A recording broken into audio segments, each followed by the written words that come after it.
नहीं, बात ठीक है आपकी। अब एक तरीके से ये कांग्रेस का प्रोपेगेंडा ही है, जिसमें तथ्यों से ऊपर अलग बातें लोगों के सामने लाई जा रही है। लेकिन हमारे यहाँ के लोग समझदार हैं, उनको सब चीज़ें पता है। मैं आपके माध्यम से सभी से कहना चाहूँगा, सबसे पहले आपने बताया बिजली का। बिजली के आप डाटा निकाल लीजिए। आज बिजली विभाग 80,000 करोड़ रुपए के घाटे में डाल के गई है कांग्रेस सरकार। जब भारतीय जनता पार्टी की सरकार थी, 1700 करोड़ रुपए सरप्लस में देके गए हैं। इसका पूरा विधानसभा 80,000 करोड़ रुपए का बिजली विभाग में घाटा डाल दिया। और घाटा डाला मतलब कोई काम नहीं किया, पूरा का पूरा भ्रष्टाचार किया। क्या क्या कारनामे नहीं किए। आप जो बिजली इन्होंने ली है उसकी दर कहीं से निकाल कर आप लोगों के सामने रखिए कि क्या दर में इन्होंने बिजली ली है, जो कि आवश्यकता नहीं थी।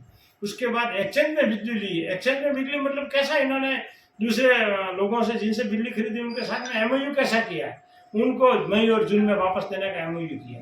आप समझ रहे हैं कि मई जून में राजस्थान इतना गर्म प्रदेश है, वहां पर बिजली की सबसे ज्यादा आवश्यकता होती है, और इन्होंने वापस लौटाने का समय वही तय किया, मई और जून। क्यों कि राजस्थान के लोगों को परेशान करना इनका उद्देश्य था, लोगों को दुख देने की इनकी मंशा थी। और उस कारण और उसके बाद में जितने हमारे पावर हाउस में आधे से ज्यादा मेंटेनेंस में आए हुए पड़े। आप लोग रोज पढ़ते हैं पत्रकार, रोज हमारी सरकार की तरफ से विज्ञप्ति भी आती है, विधानसभा में ये बातें उठी है। आधे से ज्यादा पावर हाउस इन्होंने मेंटेनेंस में नहीं लिए, आज वो हमारी सरकार मेंटेनेंस करा दी। और हमारी सरकार आते ही राजस्थान में सबसे ज्यादा रिकॉर्ड एमओयू किए हैं अगले 2 साल में बिजली उत्पादन के। और 2027 में जैसे हमारे मुख्यमंत्री जी ने कहा है कि 2027 में हम पूरे दिन में किसानों को बिजली देंगे और 24 घंटे 365 दिन बिजली सप्लाई राजस्थान करेगा। ये सबसे बड़ा आने वाले टाइम में अचीवमेंट है। लेकिन आपकी बात भी सही है कि बिजली कट रही है, इसके पीछे मूल अगर कोई दोषी है तो पिछली सरकार दोषी है, जिसने न मेंटेनेंस किया है, न बिजली की उपलब्धता रखी है, न कोई आने वाले समय की कोई तैयारी की है। अब आपको मैं एक छोटी सी बात बताता हूँ। आपका भिनमाल नगर है, इसकी जो आवश्यकता थी उसकी आज 5 साल के अंदर कम से कम 20-30% आवश्यकता बढ़ गई है। अब इन्होंने इंफ्रास्ट्रक्चर 5 साल में तैयार किया होता तो बिजली सप्लाई होती। अब इंफ्रास्ट्रक्चर सरकार ने नहीं किया तो वही लाइनों के अंदर दूसरे लोगों को बिजली सरकार कैसे दे सकती है। उसके लिए आपको पावर हाउस बनाने पड़ेंगे, ट्रांसफार्मर लगाने पड़ेंगे, लाइनें लगानी पड़ेगी, एक सिस्टम होता था बिजली पहुंचती है। तो इन लोगों ने 5 साल में लूटने का काम किया, पूरा बिजली विभाग का भट्टा बिठाया है। दूसरा आपका प्रश्न है कि भाई अफसर नहीं मानते। मेरे हिसाब से राजस्थान के अंदर रिकॉर्ड जो अफसरों ने काम इस 8 महीने में किया, इतना शायद किसी सरकार में नहीं किया।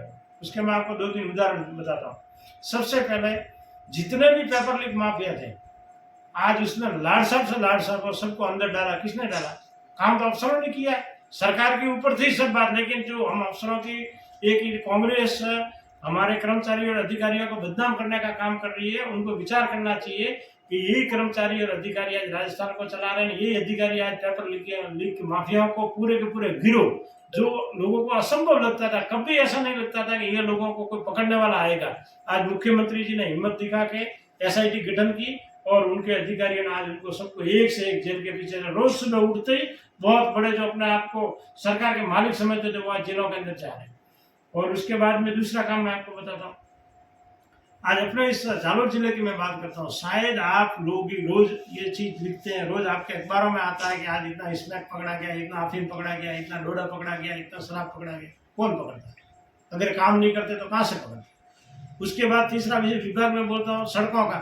आज आप देख लो ना, सड़कों की इतनी बारिश होने के बाद भी ठीक है, हम मानते हैं पुरानी सरकार ने इतना सारा काम कमजोर किया था, उसको जैसा चाहिए ऐसा नहीं कर पा रहे। लेकिन आज की तारीख के अंदर आपके आगे आप भिनमाल के अंदर आप जाओ, आज बारिश के अंदर सड़क बनाने का काम हो रहा है। आज इस ऐसी कंडीशन के अंदर भी ठेकेदार वहां पे मटेरियल लेके खड़े हैं, गड्ढे भर रहे हैं, काम कर रहे हैं, रोलर चला रहे हैं। आपके भिनमाल नगर की बात मैं कर रहा हूँ, रानीवाड़ा में चले जाओ, जहां भी जाओ। ये हमारे साथ एनएचआई का कांग्रेस की सरकार अंदर खड्डे थे, साल भर तक मगजमारी की नहीं, अभी खड्डे पड़े। मैंने जैसे फोन किया हाईवे अधिकारियों को, उसने मुझे तुरंत फोटो भेजे कि ये सर आपके वहाँ आज सुबह काम शुरू हो गया। मेरे पास उसके प्रूफ है। काम नहीं कर रहे हैं, ये बात एक खाली कांग्रेस का भ्रम है, लोगों को भटकाने का काम है। क्योंकि कांग्रेस ऐसा चाहती है कि राजस्थान में जंगल राज ही हो, कोई सरकार यहाँ सक्सेस हो नहीं, लोगों का कोई सुनने वाला नहीं हो, कोई न्याय नहीं हो, कोई व्यवस्था नहीं हो, इसलिए ये सब उनका प्रोपेगेंडा है। बाकी वास्तविक बात ये है कि भजनलाल जी सरकार ने पिछले 8 महीने के अंदर राजस्थान में अभूतपूर्व काम किए हैं और आगे अगले 5 साल के अंदर उनका कार्यकाल यादगार रहेगा। राजस्थान की जनता ने आज दिन तक नहीं देखा, इतने विकास के काम देखेंगे।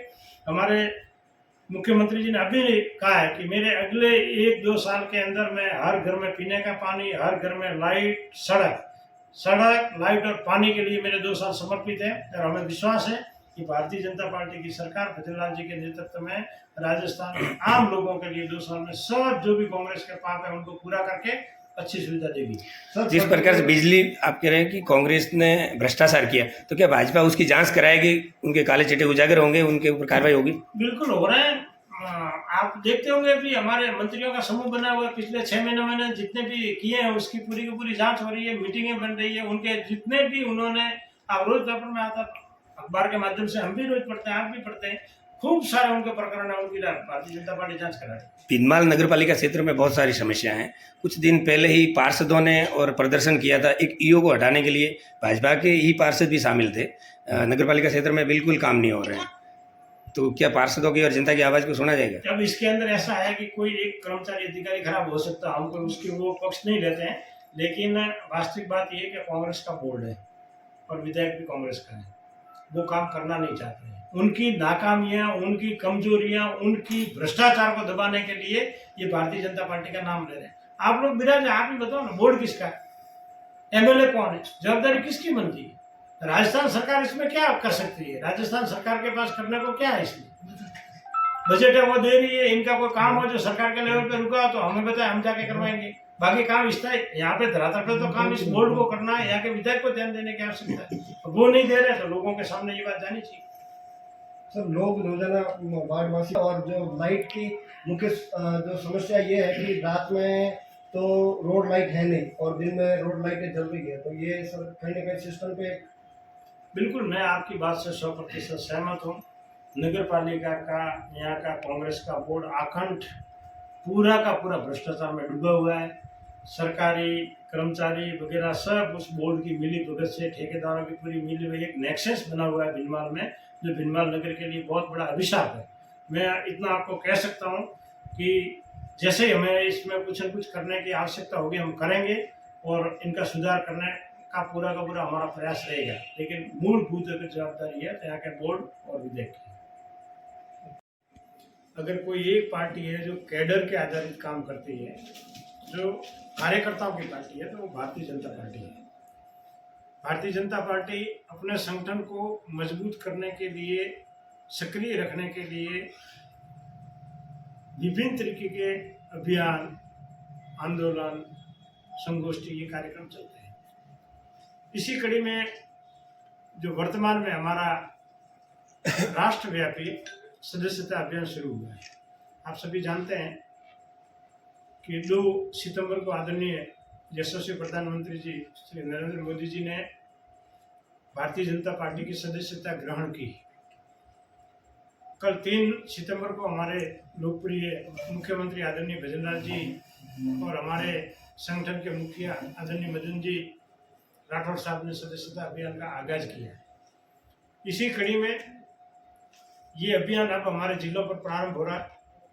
आज हमारे जिला स्तरीय सदस्यता अभियान का हम 1 घंटे बाद रामसिंह में हमारे कार्यकर्ताओं, हमारे आदरणीय सांसद महोदय लुम्बाराम जी, आदरणीय जोगेश्वर जी, छगन सिंह जी, नारायण सिंह जी की सभी की उपस्थिति के अंदर आज हमारा जालोर जिले का सदस्यता अभियान का हम शुभारंभ करेंगे। सदस्यता अभियान के लिए आप सभी से ये निवेदन हम करना चाहते हैं कि प्रत्येक बूथ पर 200, कम से कम 200 सदस्य बनाने का पार्टी का लक्ष्य है। और जो सदस्य बनेंगे वो केवल एक जो होती है प्रक्रिया, खाली नाम के लिए नहीं, लेकिन एक पार्टी ने डिजिटल सिस्टमेटिक सदस्यता का अभियान ये लिया है, जिसके अंदर जो भी सदस्य बनेंगे वो वेरीफाइड बनेंगे। उनका नाम, पता, pin code number, phone number, mail ID और चित्र, ये पूरा का पूरा डिजिटल माध्यम से अपलोड होगा और उनको आईडी कार्ड जारी किया जाएगा। उसी नंबर पर उनका आईडी कार्ड आएगा और वो आईडी कार्ड वाले सदस्य ही भारतीय जनता पार्टी के सदस्य माने जाएंगे, वो ऑथेंटिक सदस्य बन जाएंगे। इस कड़ी में हम प्रत्येक बूथ पर 200 सदस्य बनाएंगे। इसी कड़ी में 15 अक्टूबर से सक्रिय सदस्यता का अभियान शुरू होगा, जिसके अंदर डिजिटल माध्यम से जो कार्यकर्ता अपने द्वारा, अपनी आईडी द्वारा, एक आईडी जनरेट होती है सदस्यता की, उस आईडी के माध्यम से कम 100 सदस्य बनाएंगे, वो हमारे सक्रिय सदस्य होंगे। और सक्रिय सदस्य और साधारण सदस्य, इनका पूरा का पूरा एक सिस्टमेटिकली डाटा बनेगा और उसके आधार पर पार्टी के आगे संगठन के पूरे कार्यक्रम बनेंगे। संगठन की नवरचना में ये सब डाटा काम आएंगे और भारतीय जनता पार्टी जन जन तक पहुंचकर इस कार्यक्रम को गति देगी। आप सभी जानते होंगे हमारे पार्टी की जो विचारधारा है, उसके अंदर एक बात हमेशा बोली जाती है कि जो आज का विरोधी है उसको हम कल हमारा सहयोगी बनाएं, परसों उसको हमारा मतदाता बनाएं, अगले दिन उसको हम कार्यकर्ता बनाएं और उसके बाद हम नेता बनाएं। ये भारतीय जनता पार्टी के श्रेणीबद्ध कार्यक्रम आते हैं। साधारण व्यक्ति है, उसको धीरे धीरे हमारा सहयोगी बनाना है, फिर हमारा मतदाता बनाना है, फिर हमारा पार्टी का कार्यकर्ता बनाना है और आगे जाके वो पार्टी के लिए अपना जीवन, अपना सहयोग देके वो नेता बने, राष्ट्र और धर्म की सेवा करें। ये हमारा मुख्य उद्देश्य होता है। उसी कड़ी का आज हमारा नव शुभारंभ हो रहा है। इस अवसर पर आप सभी को हमने आमंत्रित किया। आप सभी बहुत बड़ी संख्या में पधारे, इसके लिए आप सबका बहुत बहुत धन्यवाद। सर, जालौर जिले में कितना है, लक्ष्य कितना है आपके? जालौर जिले में हमारा लक्ष्य है लगभग 1.5 लाख के आसपास का हमारा प्रयास है। कम से कम 1 लाख हम बनाएंगे। कितने दिनों तक ये अभियान चलेगा? ये 45 दिनों की अवधि है इसकी। 31 अक्टूबर तक। जी।